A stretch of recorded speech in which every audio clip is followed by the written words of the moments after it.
Shulam and Baruch. Let's pick up where we left off with the Tzav Vziruz, where the Rebbe is now going to talk to us in practical terms about healing the neshama. He says, but how do we heal the soul? How do we heal the neshama? The truth is, he says, is a long learning process, and several different methods are necessary to be aware of. And he says in his sefer, he should grant me to be able to expound more upon these different pathways in the future. For now, let us say that the preliminary to all solutions and the basis for all consequential techniques is take responsibility for yourself to find your own personalized solution. Here's the Rebbe saying, I'll give you different pathways, we'll talk different things, but nothing will be of any worth unless you open yourself up and look within yourself, because we are so complicated. Humans are we have so many different things going on. You don't know anything about anybody else but yourself, and maybe yourself. But he says you have to take responsibility for yourself. And you have to find a personalized solution to your personal situation. So he says that the reason for this can be compared to somebody who habitually relies on other people for finances. So this person knows whatever happens, someone else is going to bail him out. There'll always be something there. So eventually he becomes lazy or unmotivated because he's got the stipend, whatever, people help him out, right? That he can hardly be bothered to make good use of the stipend that he's given to provide for himself. Because money, he loses the understanding of what it's all about. So he will only become mature to be able to stand on his own 2 feet when he realizes that the battle of life is fought within one's soul, and that it's his responsibility to wage the war for himself and for those who depend upon him. So, using modern, you have to man up. You got to be responsible for yourself. You might have people will give you money and this, but it won't mean anything because you become lazy. You've never really pushed yourself.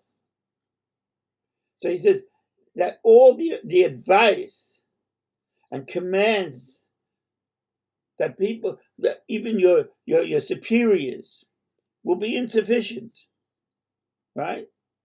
You must devise original plans that are tailor-made for who you are. Outside sources can only be a guideline, but the nakuda has to be within yourself. You have to find yourself and take responsibility. So the path outlined by Chazal, says the Rebbe, for all the generations is not to be strayed from. We have our Torah Kadosh, we have a Messiah, right? But within that, in that place, you must carve, says the Rebbe, you must etch out, you must carve out your own way. Apply the general rules that we have from the Svarim HaKadosh, etc. You have to apply them to your personal situation. You'll have a classroom of 20 Bachrim. Each one is a separate person. So You could give the same shmuz to 20 boys, but each one has to hear it according to what his neshama is needing. So you have to. So the Rebbe goes on to say, only then are you prepared to fight the inner battle, because only then can you make use of the potent words of Chazal, of the tzaddikim. Abstract knowledge, unpersonalized, abstract knowledge. Everybody has a Gitvot, fine. Is if it's not personalized, if it doesn't touch you where you are, if it's not personalized for your life, only leaves you like a soldier without any ammunition. So now the Rebbe goes into a very fascinating aspect of this, and I spoke about this. I've written about this recently. The Rebbe says like this: besides your many plans of action that you should use until you've healed your neshama, you can also take advantage of Chazal's advice, based on the pasuk in the Proverbs that says, when a person has a heavy heart, let him speak it out to others. Again, I'll say that again. When a person has a heavy heart, let him speak it out to others. So Chazal make no mention in the Gemara. This comes from Yima. Makes no mention of what the listener should do to ease the distress of the person who's speaking to him. In other words, he's bringing down here that Chazal tells us you should speak it out. You're in trouble, talk it out. But it doesn't say that the person you're talking to should give you any information or any ease. You have to speak. The listener has to listen, but it's not up to him to come up with the goods. That's not what this is about. Because it says that's because just talking about it and getting it out in the open are so healing and prevent the need for self. It gets rid of the need for self-deception that numbs and stays within you.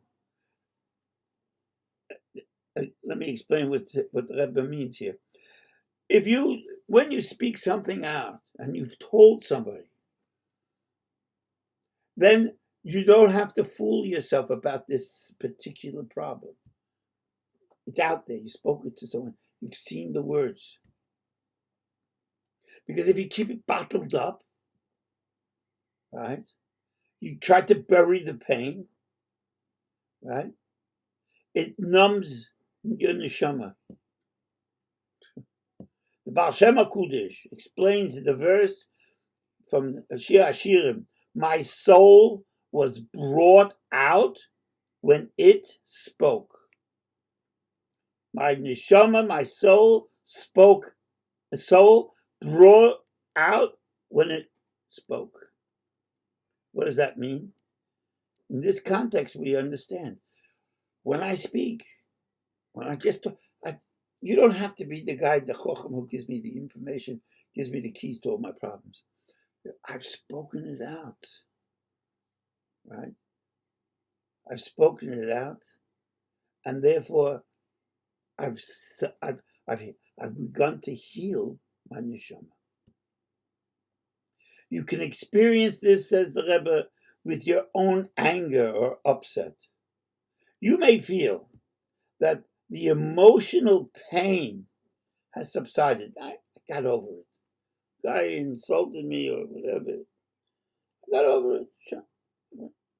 But it's only from your conscious world, inside, over here, right? Inside, those poisonous emotions, they're still hiding.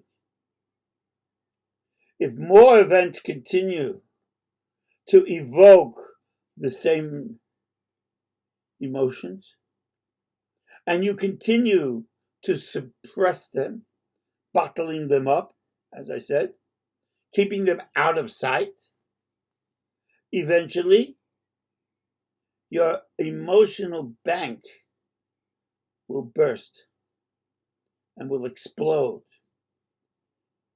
even at the slightest provocation. Now it just builds up and builds up. I was speaking to a doctor recently. We have so many people who are so stressed up, so much stress and nerves, and it gets worse, especially when we were going through this period of time when people were locked up in their homes, and it keeps going and going, and then people all of a sudden explode. And Yiddish say, "What happened all of a sudden? It blew up like that."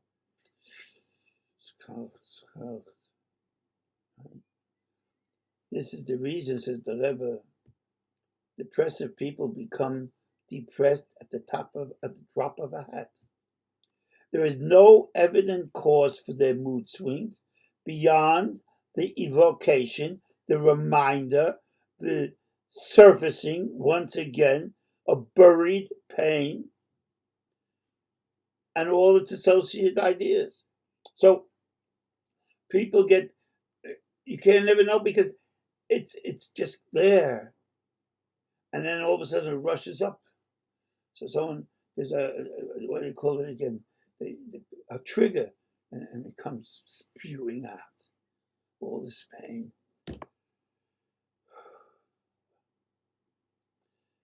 This would not happen, says the Rebbe, if they had trusted friend.